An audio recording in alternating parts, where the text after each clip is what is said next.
appreciate everything you're doing with Profitly. Awesome. It's a really great tool to learn. Been in the challenge for about 2 weeks. Oh, cool. How's it going so far? Pretty good. Cool. Thanks, My man. teacher. Appreciate it. Thank you. Thank you. Without further ado, multi-millionaire trader Timothy Sykes. Thanks. All right. Thank you, Harvard. I have to film this too because this is one of my life achievements. Everybody wave. Thank you, guys. Speaking at Harvard, I've already created a millionaire, and now I want to inspire you to show you what's possible. That's it. Thank you, guys, Harvard. I love it. So, you know, I have some interesting experiences over the course of my life.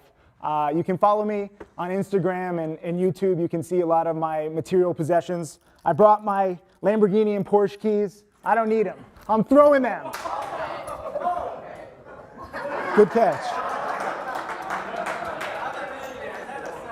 That's why he's a millionaire. Look at that. It's just like, but you know, I don't want to just talk about that stuff here. You know, showing my pictures on Instagram and videos on YouTube, that's the palette that I can work with there. You know, you have to try and inspire people to work hard, to study hard, to make a lot of money, to afford the things that you love.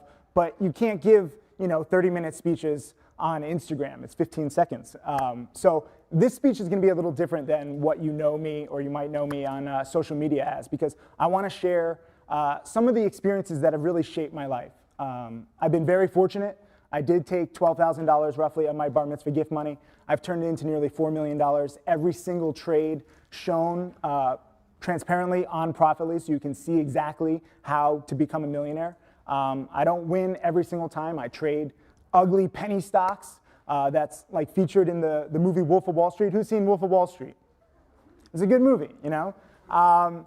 He trades all scams. To be clear, there are some penny stocks that are not scams. Penny stocks are just stocks trading under $5 a share or sometimes $1 a share. They're very speculative. They're very small companies. Usually they only have 1 or 2 products. But that doesn't necessarily mean that they're all scams. Some penny stocks can be bought. And I've made a lot of money buying good penny stocks. I made my first $1 million as a freshman in college, basically buying penny stocks back in 2000.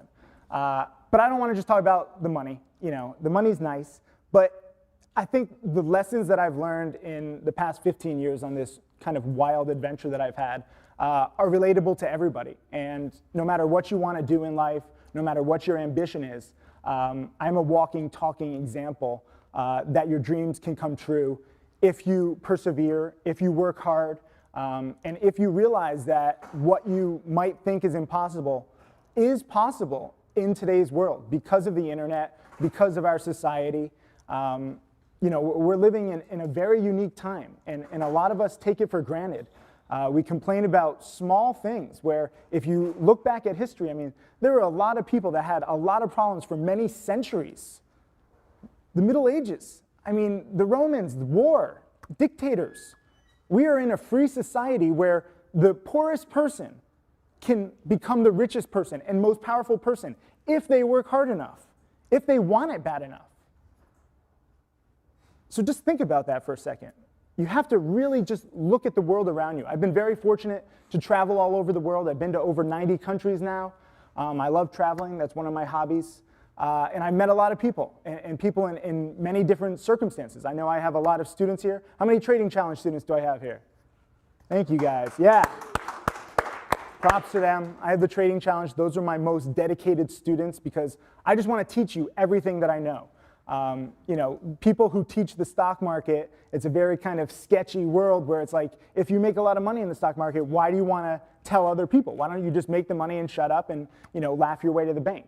And because of this journey that I'll explain in a second, I realized that it's actually a lot more fulfilling to teach and to share your stories. If I make, you know, I made $16,000 on a trade the other day, that's fine. That's nice. That pays for a lot of stuff. But to share that trade live and to show people, to see exactly how I predicted it, because I sent out a video to my subscribers saying, here's what I think this stock will do. And the very next day, it did exactly that and more. I actually could have made 40,000, but I took my profits. But to be able to get emails from thousands of people saying, holy you were right. You know, I'm not psychic. I'm not lucky. It's skill that I've refined over 15 years. And I had very humble beginnings. My parents are here. Give them a big round of applause, my mom and dad.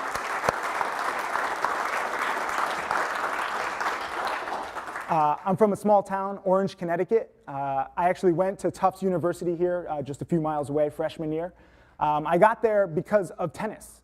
And I played tennis for 10 years, pretty much every single day growing up, because I was taught to believe that, you know, if you had a good college education, you could get a good, secure job, you could be financially independent, you could be successful. You know, these are my Jewish roots. Ever since I was a baby, you know, like where you had the little things going above you, like I had like little $20 bills, and I was like, you know, that's the Jewish way. And I believe that. Unfortunately, and I say this, you know, kind of jokingly, I don't say anything that serious. But because I'm Jewish and I was playing sports, those two don't really mix. You know, you don't see that many, you know, LeBron is not Jewish. You don't have that many professional athletes. So my elbow actually gave out senior year of high school. And it was really traumatic for me because the only thing I had known at that time was playing tennis every single day, working hard, gonna be the best tennis player so you can get the tennis scholarship so you can get into the good college. I was already into Tufts University because of tennis, but then my elbow gave out and I had Tommy John surgery where they actually take something out of your other arm and put it in this arm. So I'm walking around like RoboCop with 2 casts and I couldn't do anything. I'm already into college, early admission. So senior year of high school, my parents, in their wisdom, gave me roughly $12,000 of my bar mitzvah gift money to play around with in the stock market. They thought I would lose it all. They thought it would be tough love, like, oh, you'll learn the value of $1. Instead, after year 1, I turned it into roughly $120,000. And by the end of freshman year at college, I was up to $800,000. And for somebody like me who grew up middle class, $800,000 is a lot of money, especially in a year, basically, a year and a half. It was crazy. And I didn't know if I was lucky. I didn't know if I was skilled. I think I was definitely lucky, partially skilled, but I was in the right place at the right time. This was back in '99 and 2000 during the tech bubble, and I profited. I saw a pattern in the stock market, specifically penny stocks. I didn't want to be a penny stock trader. I didn't know even what penny stocks were. I just saw a pattern, and I went with it, basically buying penny stocks that were hyped up because I figured if internet companies like Netscape and Yahoo at the time were the 2 most valuable internet companies, were valued so highly and they don't really have that many revenues, then why can't you value, you know, a small speculative penny stock highly too? A company like NetTaxi. Who remembers NetTaxi? Yeah, there we go. We got one guy. You know, this was an old school internet company and the penny stock soared because they put out some press releases saying, look, we could be like the next Netscape.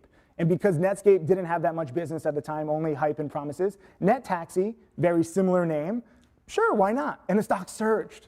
And that's how I turned basically 12,000 into 800,000. Then the stock market crashed. And most people who had similar kinds of gains like I did, you know, they lost all their money. I didn't. So what made me different from everybody else who was buying penny stocks or internet companies during the tech bubble? Discipline. Because while I was trading in the freshman dorm room, and I actually, Fire and Ice. Have you guys been to Fire and Ice? Yeah. I took the whole dorm out to dinner one time at Fire and Ice when I made $100,000 in a day. But when I did that, I always took profits because I always looked at everything as a gift. You know, whether I made $100,000 or $16,000, and to this day, I still look at everything as a gift. I try not to get too greedy. Yes, I have a Lamborghini. Yes, I have the Porsche and the mansion, and I love traveling. But I always try and live within my means and stay disciplined. The Wolf of Wall Street, you know, obviously he's a scam artist. He's not a good marketer. He runs Ponzi schemes. He's a career criminal. In case any of you guys want to learn marketing, he's not a marketer. If you want to learn how to be a criminal, I think he's your man. But if you want to learn to live within your means, even if you are making a lot of money, whether it's on apps or cars or stocks or anything, always kind of try and remember that there are a lot of people in history who have made a lot of money and a lot of people who have lost it by living beyond their means, by getting too greedy, by not appreciating every single dollar.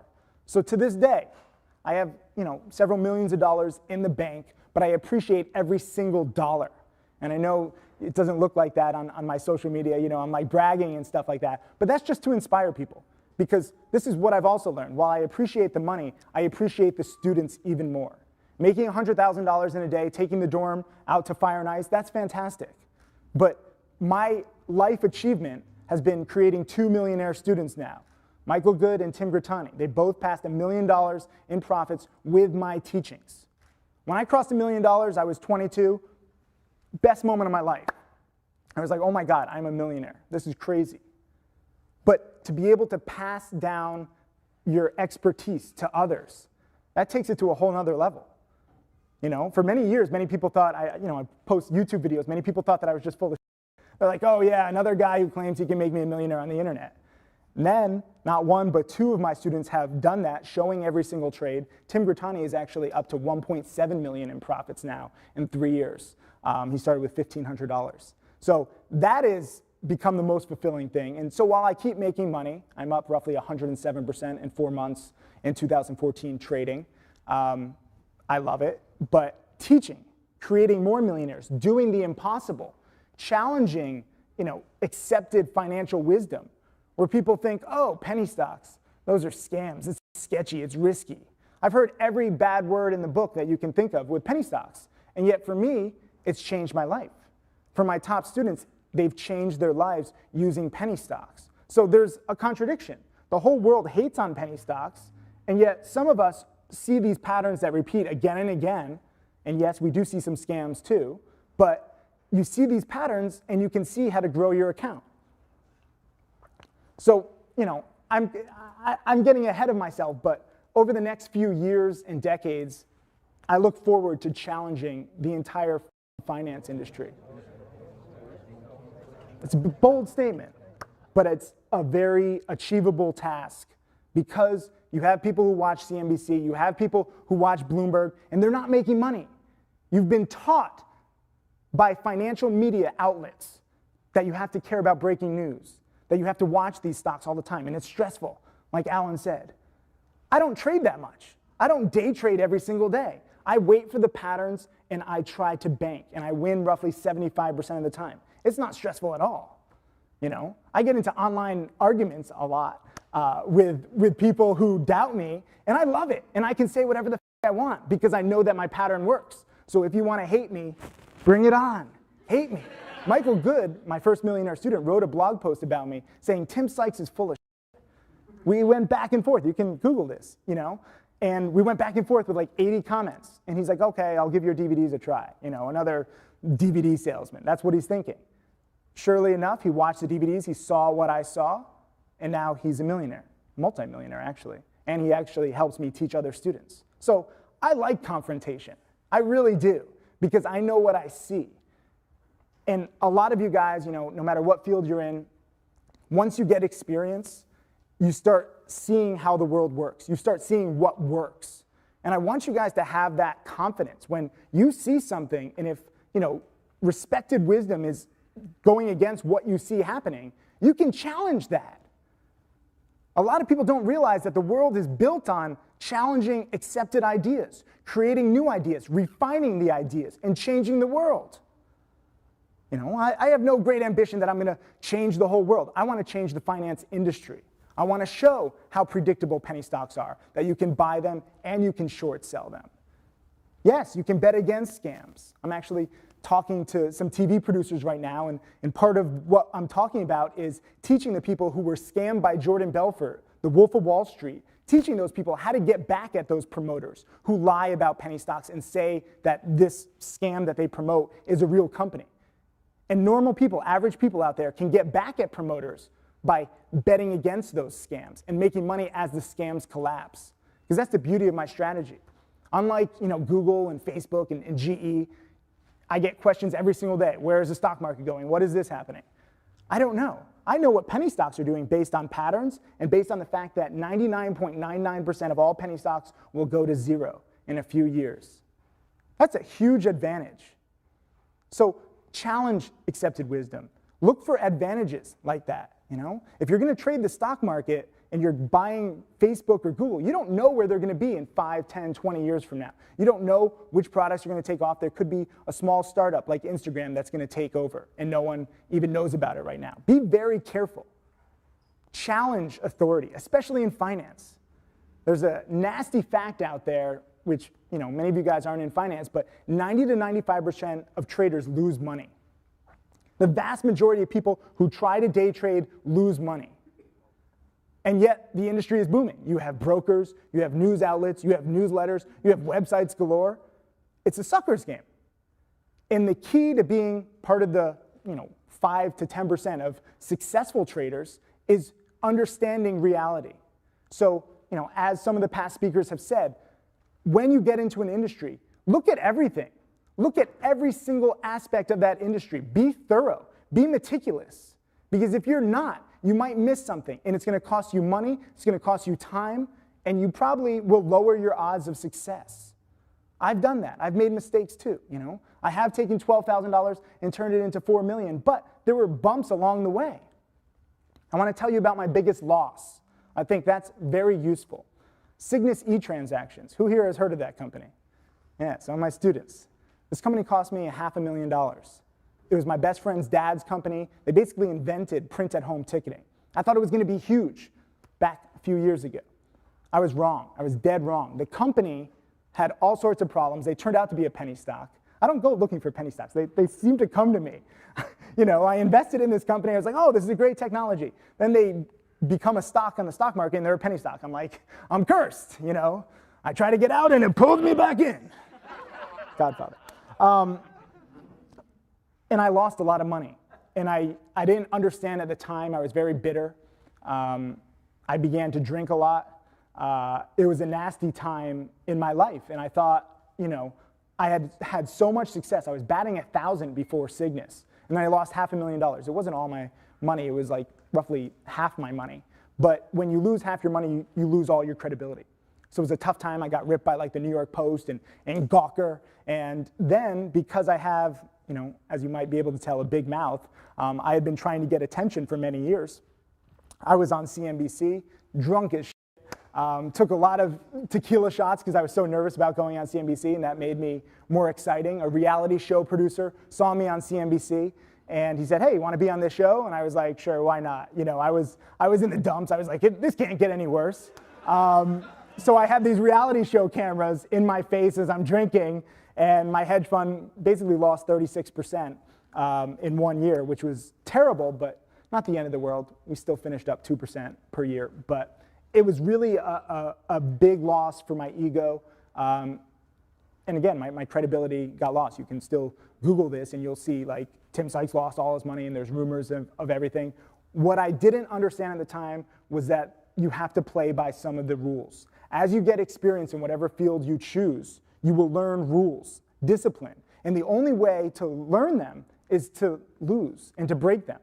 At the time, I did not have risk management in place. I knew penny stocks were good. I knew the patterns. I had made a lot of money very quickly, but I didn't understand risk. I didn't understand when to cut losses. And my biggest loss taught me that. So at the time, I was very bitter. Now I'm very thankful, I would never have learned risk management without that big loss, without that really shitty year. And then I got to relive it when the TV show came out, and then it was a hit. Now it's in 20 plus countries. You can watch Wall Street Warriors on Hulu. You can see me be a drunken ass. But still, I look back on it, and I'm very, very thankful for the loss, for being able to come back, for being able to learn, okay, don't invest in family, friends, businesses. They meant well. It's not like they were trying to rip us off. But you can't be biased with your trading or investments. It's so dangerous when you're playing in the stock market or any market with finance, real estate especially too. If you're not 100% meticulous, do more work than anybody else. Stay up multiple nights in a row if you have to. Too many people just throw their money around because it's easy.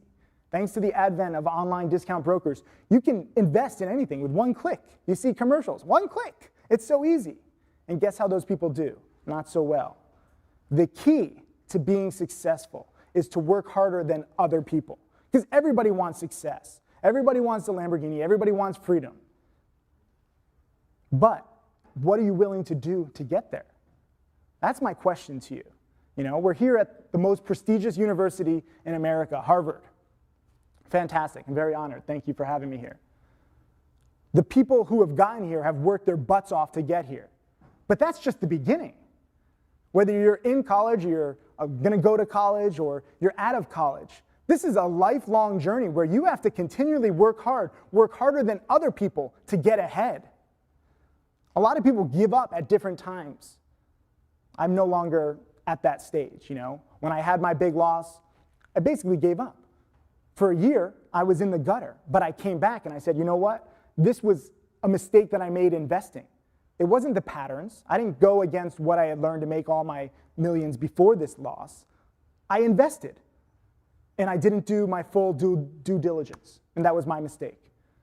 I eventually got back into trading. I saw more patterns, and I became the #1 ranked trader at a 50,000 on Covestor in 2007 to 2011. Covestor was a website that, fortunately, when I got started teaching, came around and they verified all my results. So I became this top-ranked trader. Everybody wanted to learn. Because of the success of Wall Street Warriors, I had an audience. I've been very fortunate, you know. I'm like the real-life Forrest Gump. Kind of smarter. But he invested in Apple, though. So long story short, I hope to help you understand that, you know, you can make a lot of money and that you don't need to make $100 million or $1 billion. You don't need to aim that high. You know, I have just a few $1 million in cash in the bank and I live well. That's all you really need. You don't need to create the next $1 billion company. And I know a lot of you guys want to do that, you know, whether you're coders or traders. Live well, but achieve your goals. Your goals should not just be about money. It should be about helping other people. And that's what I try and do every single day by sharing these stories, by sharing my losses, by sharing my gains, by sharing my freaking pictures of my Lamborghini and how it makes me nauseous. I don't know how you drive it. You know, you have an old one too, right? Do you get nauseous? No. And you go 200 miles an hour. I got up to 170 and I was like puking. I don't know how you do it, but I like the Lamborghini. I like the watches, you know. I was going to throw this watch. Josh wants me to throw this watch. I threw the Lamborghini keys. Forget a $30,000 watch. You know, the Lamborghini's a little more. But that was when I was angry. There's a video out there of when I threw my Rolex at my conference last year. That was before I had created any millionaires. I was very angry because every single day, you know, I make videos and I'm like, I want to create a millionaire. I want to create a millionaire. And my haters would email me, still no millionaires. What's going on? Now I got 2 of them. And the haters are, you know, shutting up. So I'm just not that angry. I don't need to throw anything. I just wanted to throw some keys. I don't know. You know, losses, gains, adventures, travel, cars, watches, students. I have a lot of stuff in my life, and I'm thankful for all of it. But hopefully from this whole speech, you understand that you can't take life too seriously. You can't be like, oh my God, I lost $500,000. You know, celebrate the highs. When I made $100,000 in a day, take your dorm room out to Fire and Ice. It's a good restaurant, and it's a good deal. I was a freshman. None of us could drink, so the bill wasn't that bad. Celebrate the highs. Learn to respect the lows. Work your ass off, and live a good life. Thank you.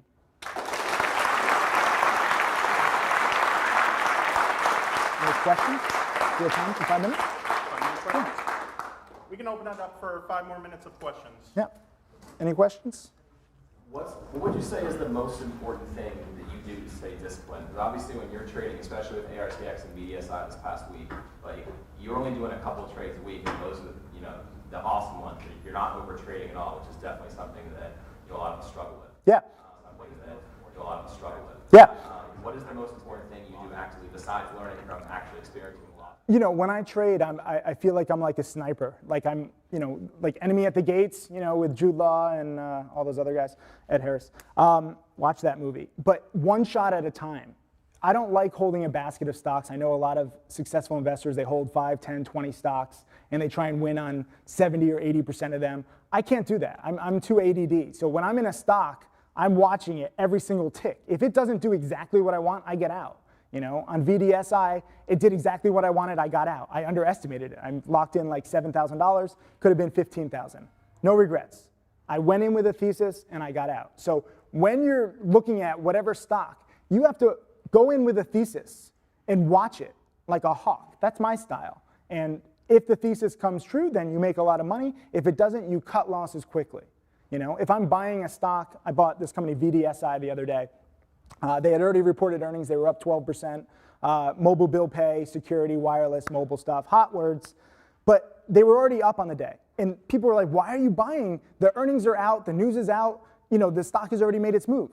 And I, based on my experience, thought this move has more to go. There's a potential that an analyst will upgrade it overnight, as I oftentimes buy earnings winners after they've made a big move at first, because there's usually continuation. And I thought, you know, it's good risk reward. You always have to think about risk reward when you get into a trade. What is my upside? With VDSI, I thought my upside was to make 70 cents a share. If it didn't break out, if there was no analyst upgrade, then I would lose 10 cents a share. There was 7-to-1 risk reward. That was a good trade. As it turns out, the analyst did upgrade it, and the stock went up $2 a share. I underestimated how far it would go. I took my profits too quickly, but I went in with a thesis, and it worked out.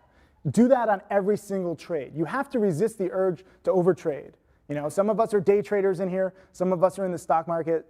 Whatever you are in, you have to try and stay disciplined. And I know it's difficult because, you know, you have your money in your accounts. You feel like it's just sitting there and not doing anything. Try and grow your account one trade at a time. See how it goes. I like to think of myself as a retired trader.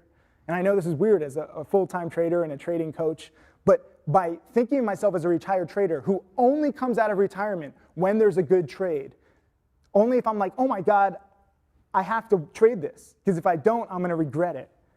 That brings me back into the market, and that's when I usually do well. If I'm just bored and I'm like, I've got nothing to do, there's nothing on TV, let me just bet $100,000 for the action. I know far too many degenerate gamblers who are like that, and that's dangerous. Yeah? What maybe pushes you over the edge when you start breaking rules like YOD, I guess? So YOD, one of my rules is to never guess on earnings ahead of time. YOD is You On Demand, their app maker for movies on demand in China. And with their previous earnings calls, I know this is getting a little technical for you non-traders, but previously they had always had some kind of nice announcement with earnings. And I was flying at the time, I was traveling, and I was like, you know what, f it. Like, I'm gonna regret this if they announce something big. I put in so much research, so much time into this company that it owes me. And I got in, they didn't announce anything, the stock tanked, and I lost a few $1,000s. And I did a whole video lesson on it. That's the good thing these days, that with my losses, I make a video lesson. I have a video lesson library of now over 1,700 videos, good trades, bad trades, everything. And, you know, I waited for the right stock. Unfortunately, I broke my rules. I went in before earnings. I guessed on news. I don't want to guess on news. That lowers my odds of success. The fact that I'm flying and that I can't even get out of the trade. Actually, they reported earnings and I had a chance to get out, but I was on a flight with no Wi-Fi. So you need to put yourself in a position to make money. If you're traveling, if you don't have Wi-Fi, you're just increasing the risk dramatically. And if you like that increased risk, which some people do because they're degenerate gamblers, that's when the trouble starts. You know, you shouldn't like risk. You shouldn't like that uneasy feeling. Will I make money? Will I not? If you treat trading in the stock market like a business and you're very meticulous, then you will do better. One more? Last one. Yep.